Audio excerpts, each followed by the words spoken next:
ओम विघ्नेश्वराय वरदाय सुरप्रियाय लंबोदराय सकलाय जगद्दिताय नागायनाय सुतयज्ञ विभूषिताय गौरीसुताय गणनाथ नमो नमस्ते। या श्री स्वयं सुखितिनां भवने स्वलक्ष्मी पापात्मनां कृतिदयां हृदये सुबुद्धि श्रद्धा सदां कुलजन प्रभवस्य लज्जा तां त्वां नतास्म परिपालय देवी विश्वम। नमस्कार, स्वागत है आपका आचार्य वाणी में। मैं आचार्य डॉक्टर विक्रमादित्य आपके साथ हूँ। आज का विषय हमारा है कि धनु राशि वालों के लिए ग्रह नक्षत्रों का योग किस प्रकार का बन रहा है सितंबर के आरंभ काल में। देखिए, सितंबर का जो महीना है ना, बड़ा अद्भुत रहने वाला है। भाद्रपद का महीना चल रहा है और भाद्रपद के महीने में इस बार जो योग बन रहे हैं वो बड़े कल्याणकारी हैं और धनु राशि वालों के लिए विशेष तौर पर समझना चाहिए, क्योंकि उनके बृहस्पति का संबंध बड़ा अच्छा ग्रह योग के साथ बन रहा है। कई बार लाभ के योग अच्छे उत्पन्न करते दिखाई देंगे बृहस्पति महाराज की कृपा से। लेकिन बृहस्पति महाराज जहाँ पर चल रहे हैं वो दो धारी कार्य कर रहे हैं। एक जगह लाभ के योग बना रहे हैं, नहीं कहीं कहीं झटका भी देने के योग बना रहे हैं। यदि आप समझ लिए बृहस्पति की चाल को, अपनी राशि के स्वामी को, तो बहुत बढ़िया तरीके से आप लाभ ले सकते हैं। बस एक बात का ध्यान रखिएगा, जो इन दिनों आपकी बहुत ज़्यादा मीठा मीठा बोल के काम कराने का प्रयास करें, कोई बहुत ज़्यादा आपकी ललो चप्पो करें, बस वहीं से कहीं ना कहीं नुकसान होने के योग बन सकते हैं। थोड़ा मेहनत पे ध्यान देनी पड़ेगी। मन थोड़ा सा कार्यों से, जो काम जो रास्ते हैं उनसे भटकाता दिखाई दे रहा है, यानी मन थोड़ा काम में कम लगता दिखाई दे रहा है। ये आपकी समस्या है, इसको आप लगाने का आपको प्रयास करना पड़ेगा। पूरा इन्वॉल्व होकर काम करेंगे तो अच्छा रहेगा। आलस को त्यागने का प्रयास करें। और इस बार विशेष तौर पर भाद्रपद मास में 5 बुधवार का योग बना, वो भी बड़ा कल्याणकारी है और वो कहीं ना कहीं संपन्नता के योग बनाता दिखाई दे रहा है आपकी राशि के अनुसार से। प्राकृतिक आपदाओं में थोड़ी समस्या दिखाई देती है, कहीं ना कहीं भूस्खलन और भूकंप के योग भी बनते दिखाई देंगे आपको विशेष तौर पर इस भाद्रपद के मास में।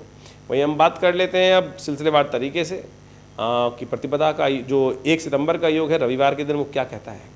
चतुर्दशी तिथि है उस दिन और साथ साथ ग्रह नक्षत्रों के दृष्टिकोण से समय आपके लिए थोड़ा सा मनोमस्तिष्क में थोड़ी सी रिजर्वनेस रहती दिखाई दे रही है। थोड़ा सा कहीं ना कहीं बाध्य रहेगा, मनोमस्तिष्क में थोड़ा सा संसार से विमुखता दिखाई देगी, ऐसा दिखाए, थोड़ा वीक दिन दिखाई देता है।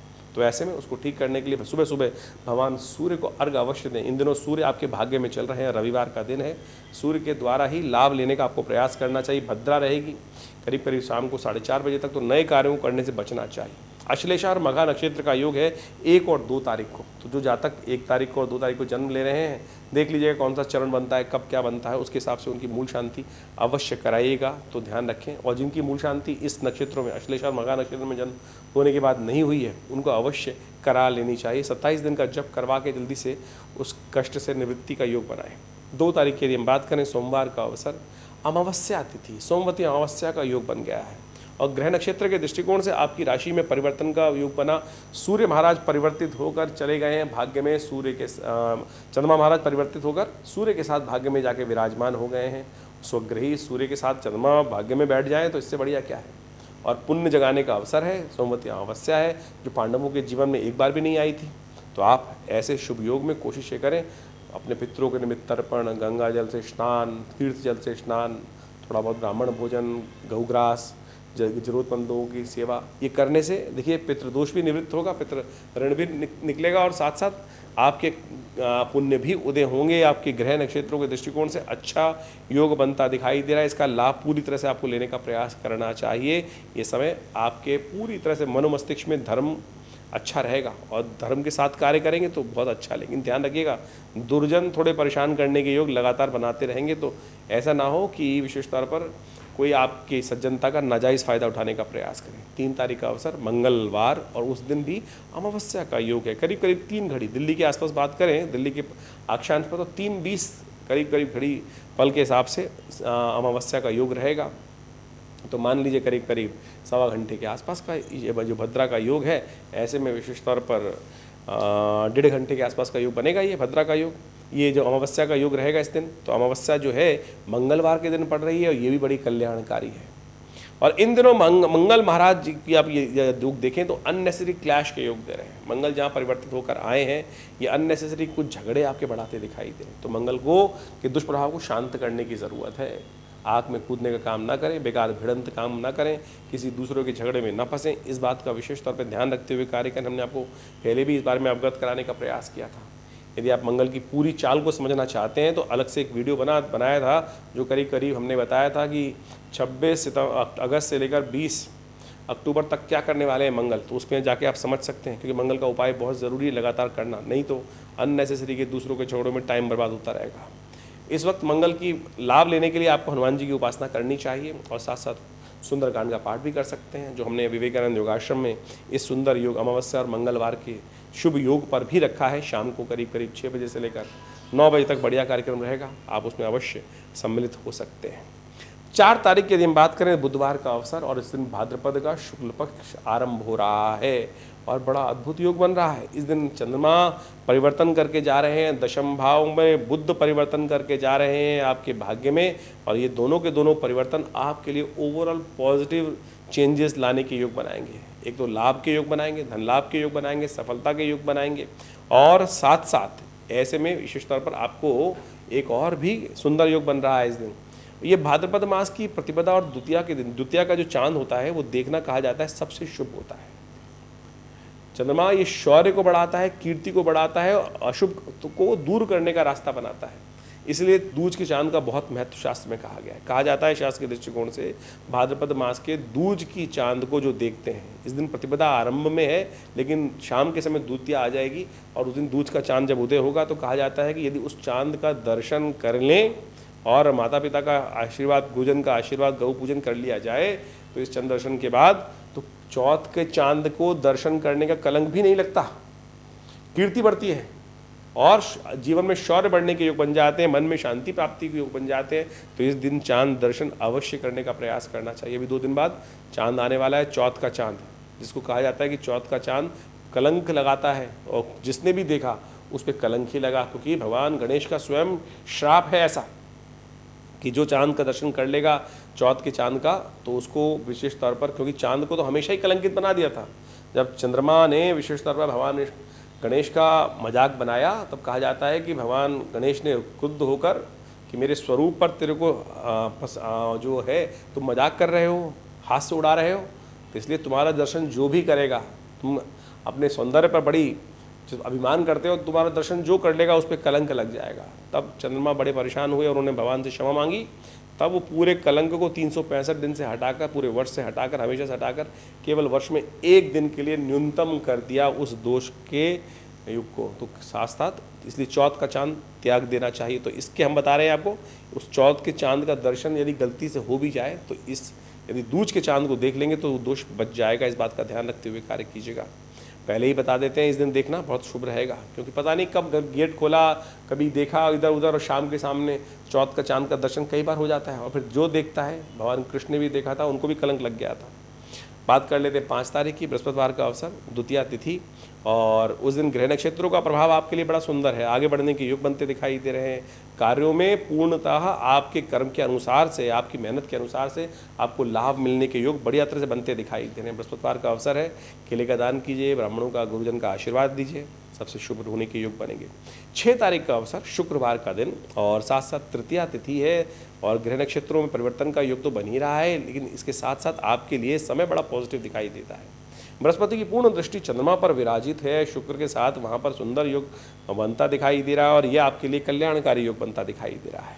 ऐसे में थोड़ा ध्यान रखिएगा, अपने मनोमस्तिष्क को थोड़ा सा ऐसा रखें कि इन दिनों अननेसेसरी की थोड़ा सा तामसिकता बढ़ती दिखाई देगी, तो अपने विशेष तौर पर आपको ध्यान रखने का भी प्रयास करना चाहिए।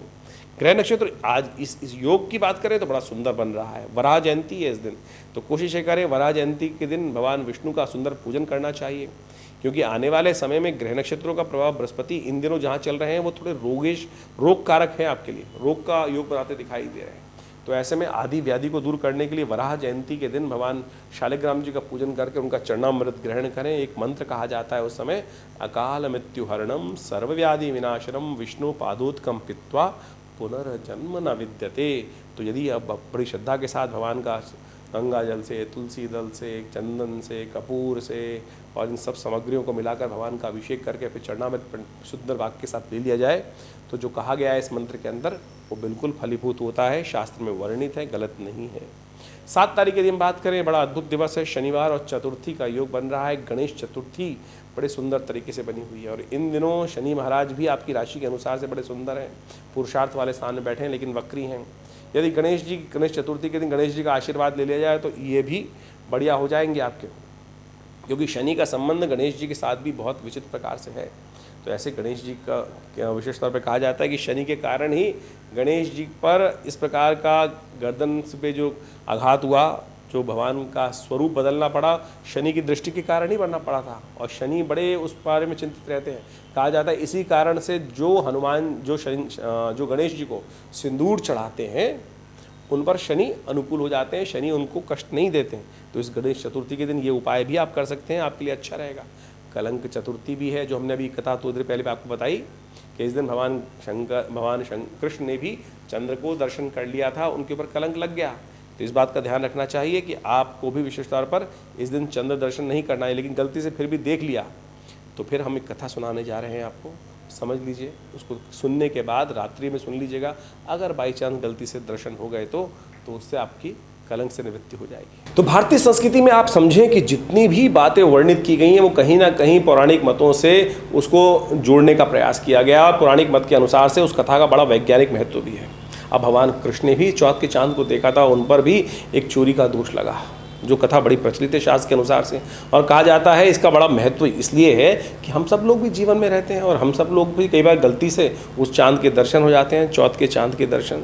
शास्त्र कहता है कि चौथ का चांद बिल्कुल किसी बुद्धिमान व्यक्ति को हमेशा त्यागना चाहिए, नहीं तो अननेसेसरी जीवन में कलंक लगने के अवसर बन जाते हैं। जैसा हमने कहा, भगवान कृष्ण ने भी दर्शन किया और वो भी नहीं बच पाए उस कलंक से। शास्त्र में कथा आती है। अब इस कलंक से बचने का तरीका क्या है? एक तो बड़ा बढ़िया तरीका यह है कि दूज के चांद को देख लिया जाए। इसी महीने में जो दूज का चांद दिखाई देता है उसको दर्शन कर लेने से फिर चौथ के चांद का दोष नहीं लगता। एक कथा और है, अब चंद्र दर्शन कर लिया, दूज का चांद देखा नहीं था तो क्या करें? शास्त्र में कथा आई है कि सत्याजित की जो कथा है, प्रसेन की जो कथा है और भगवान कृष्ण के साथ जुड़कर जो मणि चुराने की जो बात है, उसकी कथा को श्रवण कर लेने से भी ये दोष से निवृत्त हो जाता है। यदि गलती से आपने वो देख लिया है तो आप भी इस कथा का श्रवण कर लीजिए। हम छोटे से रूप में, संक्षिप्त रूप में इस कथा को बताते हैं आपको। शास्त्र में जो वर्णित है, एक सम्यंतक मणि थी, बड़ी अद्भुत थी। कहा जाता है कि उसका इतना दिव्य प्रभाव था कि वो मणि विशेष तौर पर प्रतिदिन अद्भुत रूप से स्वर्ण उससे निकलता था। मणि का इतना सुंदर प्रभाव था। कहा जाता है कि एक दिन सत्याजित जो भगवान कृष्ण के कुल में ही उत्पन्न हुआ था, भगवान का सखा था, उसने बड़े दिव्य रूप से, कहा जाता है सूर्य का उपासक था, भगवान सूर्य की उपासना करके भगवान सूर्य को प्रसन्न किया और सम्यंतक मणि, दिव्य मणि वहाँ से प्राप्त करी। और उस मणि का बड़ी अद्भुत प्रभाव शास्त्र में वर्णित है। कहा जाता है कि 8 भार का सोना, जितने मणि थी उससे 8 गुना ज़्यादा भार का सोना प्रतिदिन वो जो मणि थी वो देती थी और उससे जनमानस की सेवा करने का सुंदर अवसर लोगों को प्राप्त होता था। कहा जाता है जब उसने प्राप्त किया तो भगवान कृष्ण को ही पता चला, तो भगवान कृष्ण ने सत्याजित से कहा कि हे मित्र, इस मणि को तुम राजा को दे दो और राजा को देने के बाद उग्रसेन महाराज को दोगे तो राज्य के काम आएगी ये मणि। तो कहा जाता है सत्याजित ने मना कर दिया। भगवान ने कहा चलो कोई बात नहीं, जैसी आपकी इच्छा, लेकिन ये सब निधियाँ जो हैं वो राज्य की सेवा, जनता की सेवा के लिए, जनमानस की सेवा के लिए होनी चाहिए और उसी से कार्य किया जाना चाहिए, केवल स्वांता सुखाय के लिए नहीं होना चाहिए।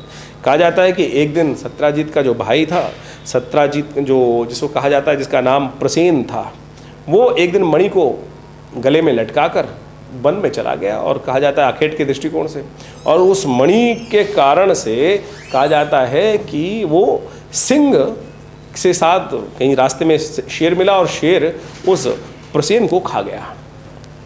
और कई दिन तक जब प्रसेन नहीं आया तो सत्याजित ने पूरे राज्य में इस बात को कहा कि भगवान कृष्ण ने वो मणि चुरा ली है। सत्याजित के इस आरोप से भगवान को सब लोगों ने कहा, क्योंकि मेरे को खुद कहा था, भगवान कृष्ण स्वयं इस मणि को चाहते थे और जब मैंने नहीं दी तो भगवान ने मेरे भाई को मार दिया। और जब भगवान पे ये कलंक लगा, क्योंकि चतुर्थी का चांद था, ये कहीं भी निषेध नहीं हो सकता है।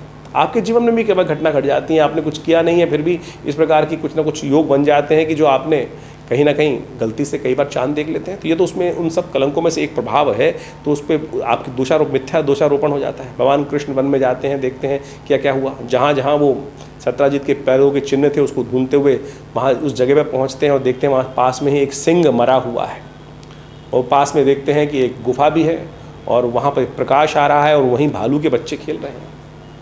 कहा जाता है भगवान कृष्ण को सब समझ में आ जाता है कि सत्याजित वहाँ मरा पड़ा है और साथ में सिंह मरा पड़ा है तो बच्चे जो थे वो रोशनी जो थे वहाँ उस मणि से खेल रहे थे।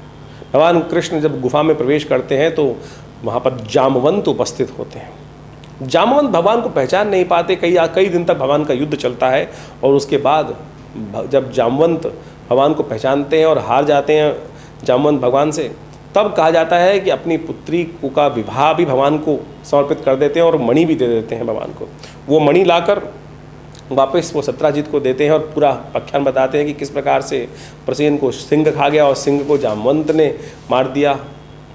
जिस प्रकार से सत्राजित को पूरी बात समझ में आती है और वो फिर इस प्रकार की कथा है। कहा जाता है इस कथा का श्रवण कर लेने से इस पूरे जो मिथ्या दोष लगने के योग बन जाते हैं वो दोष नहीं लगता। लेकिन सबसे बड़ी बात यह है कि हम चांद को देखें ही ना, उसे बचने के, इसलिए भारतीय संस्कृति में इस दिन को पत्थर चौथ भी कहा जाता है। पुराने ज़माने में तो कथा व्यवस्था ऐसी बताई जाती हैं, हमारे पिताजी के द्वारा ये बताया जाता था, बहुत पुरानी कथा भी, इस दिन लोग पत्थर मारते थे शाम के समय पे बाहर, जिससे कोई निकले ही ना। ये सत्य मान लीजिए दोष लगता है। तो हमारे जीवन में कई बार ऐसी घटना घट जाती हैं कि जो हम गलत भाव से किसी का अनहित नहीं भी करना चाहें तब भी वो कलंक मिथ्या रूप लग जाता है। तो उससे बचने के अनेक रास्ते शास्त्र में बताए गए हैं। तो इन सब चीज़ों को समझना चाहिए और उससे कहीं ना कहीं भगवान आपकी रक्षा भी करने की योग बना देते हैं। तो धनु राशि वालों, आपके लिए अब बात कर लेते हैं 8 तारीख की। 8 तारीख का रविवार का अवसर, पंचमी तिथि है और इस दिन ग्रह नक्षत्रों के दृष्टिकोण से राहु और केतु दोनों परिवर्तन की तरफ जा रहे हैं। उत्तरा भाद्रपद के तृतीय चरण पे राहु का प्रवेश होगा और हस्त नक्षत्र के प्रथम चरण पे केतु का प्रवेश होगा। और ये दोनों का परिवर्तन जो बनने जा रहा है ये कहीं ना कहीं थोड़े से सुख में कमी लाने के योग बना सकता है। तो थोड़ा सा ध्यान करते हुए उपाय करें, इनके लिए बहुत ज़रूरी है। भगवान शंकर का पूजन करें, भस्म से भगवान का अभिषेक करें, भस्म आरती करें, भस्म से अभिषेक करें। ये राहु के नेगेटिव प्रभाव को दूर करने वाला रहेगा। इस दिन क्षमावाणी पर्व है। कहा जाता है कि अपने समस्त दोषों पे क्षमा मांगनी चाहिए और दूसरों के दोषों को भी क्षमा कर देना चाहिए, दूसरों के कृत्यों को देखते हुए। ये क्षमा भारतीय संस्कृति में एक धर्म का स्वरूप कहा गया है, सनातन संस्कृति के अंदर। तो इसलिए ध्यान रखते हुए कार्य करें। इस दिन का सुंदर उपयोग करते हुए कार्य करेंगे तो अच्छा रहेगा। 9 तारीख की हम बात करें तो उस दिन सोमवार का अवसर, षष्ठी तिथि और चंद्रमा परिवर्तन की तरफ जाएंगे वृश्चिक राशि में करीब 11:25 पर। यह आपके लिए गजकेसरी योग का निर्माण करेंगे। गोचर में गजकेसरी योग आपकी राशि में जहाँ बनता दिखाई दे रहा है, यह आपके लिए दोनों धारी काम कर सकता है। थोड़ा खर्चा भी बढ़ाएगा लेकिन लाभ के योग बनाने की स्थिति भी उत्पन्न कर सकता है, लेकिन थोड़ा ध्यान रखना पड़ेगा इस समय। सूर्य का उपाय करें, सूर्य षष्ठी है, सूर्य को जल अवश्य दीजिएगा। देखिए इससे लाभ के योग बनेंगे। हो सके तो दूध का दान कीजिए, ये भी अच्छा उपाय दिखाई देता है आपके लिए। सर्वार्थ सिद्ध योग भी बनेगा इस दिन। कोई नया कार्य आरंभ करने के लिए दिन अच्छा दिखाई देगा। 10 तारीख की यदि हम बात करें, मंगलवार और सप्तमी तिथि का अवसर और उसके बाद आने वाले समय में महालक्ष्मी व्रत आरंभ होने के योग बनने वाले हैं। ये बहुत सुंदर हैं और इसके बाद से बहुत जल्दी योग बनेगा। ग्रह नक्षत्रों की चाल यदि समझें तो आपके लिए थोड़ा सा ध्यान रखते हुए कार्य कर लेंगे तो सफलता का योग बनाता दिखाई दे रहा है ग्रह। ग्रहों का जो प्रभाव है वो बड़ा विचित्र है। इन सब प्रभावों को हमें समझना चाहिए। पंचांग के दृष्टिकोण से जो तिथि, मुहूर्त, वार इत्यादि सब आते हैं, ये कहीं ना कहीं बड़ा महत्व विशेष रखते हैं और इन सब का जुड़ाव कहीं ना कहीं कथाओं के माध्यम से भारतीय ऋषि मुनियों ने पौराणिक कथाओं के साथ जोड़कर, वेद के साथ जोड़कर, उपनिषदों के साथ जोड़कर उनका संबंध स्थापित किया। चाहे वो कोई जयंती आ रही है, चाहे कोई उत्सव आ रहा है, इन सबको हमें समझने का प्रयास करना चाहिए। मैंने आपको कई बार पहले ही समझाने का प्रयास किया है, पंचांग के साथ ज्योतिष को वास्तविक तौर पर आध्यात्मिक दृष्टिकोण से ही देखने की आवश्यकता है। अध्यात्म ज्योतिष को यदि कहा जाता है कि वेद का अंग है, लेकिन कुछ लोग तथाकथित तौर पर ज्योतिष को ऐसे उपस्थित करने का प्रयास करते हैं कि उसका अध्यात्म से कोई लेना देना नहीं है। समस्त ज्योतिष के ग्रह नक्षत्रों की जो कथाओं के रूप में हमारे शास्त्रों में वर्णन किया गया है, पुराणों इत्यादि में, वो मुझको और आपको समझाने के लिए ही किया जा रहा है और इन कथाओं के माध्यम से हमें जीवन के रहस्य समझ में आते हैं और साथ साथ वो उसका निवारण करने का मार्ग भी मिलता है। जो प्राचीन कालों में, पराकालों में जो स्थितियाँ घटनी, ग्रह नक्षत्रों के योग बने, उससे जो संकट उत्पन्न हुए, जैसे इस एपिसोड के अंदर हमने आपको विशेष तौर पर बताया कि जिस प्रकार से भगवान कृष्ण पर मणि चुराने का आरोप लग गया था और कैसे उससे उन्होंने बचा और कैसे मैं और आप अपने जीवन के कष्टों को दूर कर सकते हैं। तो इन सब उपायों को हमें समझने का प्रयास करना चाहिए और उसके लिए पुराणों को अध्ययन, शास्त्रों का अध्ययन बहुत आवश्यक है। हमने प्रयास किया है कि अपने इस चैनल के माध्यम से हम आपके साथ भारतीय संस्कृति का परम वैज्ञानिक स्वरूप उपस्थित कर सकें, और अनेक उपायों को हम पौराणिक मत से ही आपके समक्ष रखने का प्रयास करते हैं। जो शास्त्र में वर्णित उपाय हैं ना, वो ऐसे दिव्य हैं कि बड़ी आसानी से आप करेंगे तो आपको लाभ प्राप्त होगा। हम फंस जाते हैं पता नहीं कितने लाखों रुपए खर्च करने के चक्कर में। कोई आपको अंगूठी पहनाने के चक्कर में फंसा देता है, कोई कुछ और करने के चक्कर में फंसा देता है। तो प्रयास करें ज्योतिष को सरल रूप से अपने जीवन में उतारने का प्रयास करें, ज्योतिष बहुत सरल रूप से समझने का प्रयास करें। बहुत सारे लोग हम अपनी तरफ से सरलता के रूप में उपस्थित करने का प्रयास तो करते ही हैं, साथ साथ अध्यात्म को अपने साथ जोड़ें। देखिए पुरानी कहावत है, आए थे हरि भजन को ओटन लगे कपास। बड़ी विचित्रता है हमारे जीवन में कि हम आए थे इस लक्ष्य को, यानी इस पूरा जीवन की जो पद्धति है वो बड़ी विचित्र है। हम आए किस कार्य के लिए? उस परमात्मा को साधने के लिए मनुष्य जन्म प्राप्त किया, लेकिन इस संसार की माया में उपस्थित होकर यहीं को फंस जाते हैं और उस वास्तविक लक्ष्य से भटक जाते हैं। तो ज्योतिष को इस बात से समझने का प्रयास करें, कष्ट भी निवारण हो, जीवन में सुख का पदार्पण भी हो, और साथ साथ वो जो कष्टों को दूर करने के लिए जो उपाय हो वो शास्त्रोक्त हों, जो कहीं मति भ्रम न उत्पन्न करें। लेकिन आज ऐसे ऐसे उपाय जिनको सुनकर भी शर्म आ जाए, लोग ऐसी उपाय करने का प्रयास करते हैं, कथाओं को इस तरह से उपस्थित करने का प्रयास करते हैं कि अध्यात्म का उससे कोई लेना देना ही नहीं है।